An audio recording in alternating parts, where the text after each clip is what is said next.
E-Girl Power presents Women's Rights Moving Forward.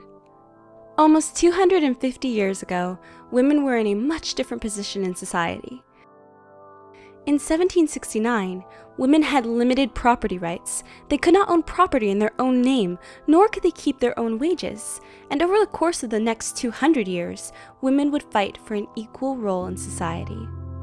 1848. Elizabeth Cady Stanton and Lucretia Mott, along with 300 activists, gather in Seneca Falls, New York.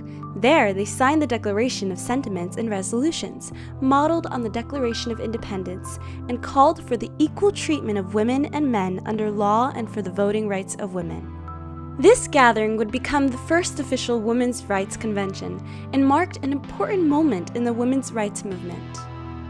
In 1868, equal pay for equal work, which is the idea that women must be paid the same as a man for doing the same job, was backed by the National Labor Union.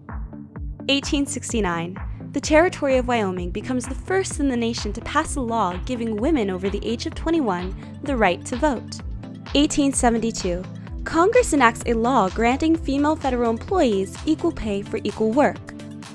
That same year, Susan B. Anthony was arrested for attempting to vote and was convicted of unlawful voting.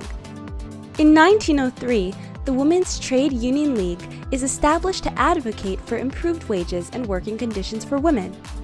In 1920, 72 years after the Seneca Falls Convention, the 19th Amendment is ratified, giving women the right to vote. 1923, the first Equal Rights Amendment was introduced in Congress, asking for equal rights for men and women throughout the United States.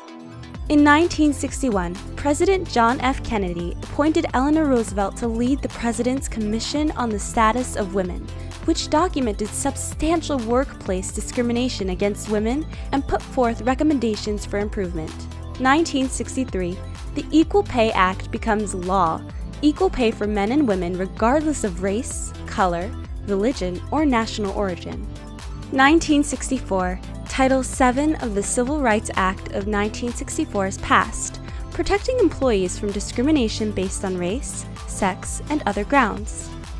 In 1967, civil rights protections extend to women, ensuring that federal agencies and contractors take active measures to provide the same employment and educational opportunities as men. 1972, Congress passes Title IX of the Education Amendments, requiring that any school receiving federal funds provide equal access to educational programs for men and women. 1973, the Supreme Court decides that a woman has the constitutional right to choose whether to have an abortion or carry her pregnancy to term.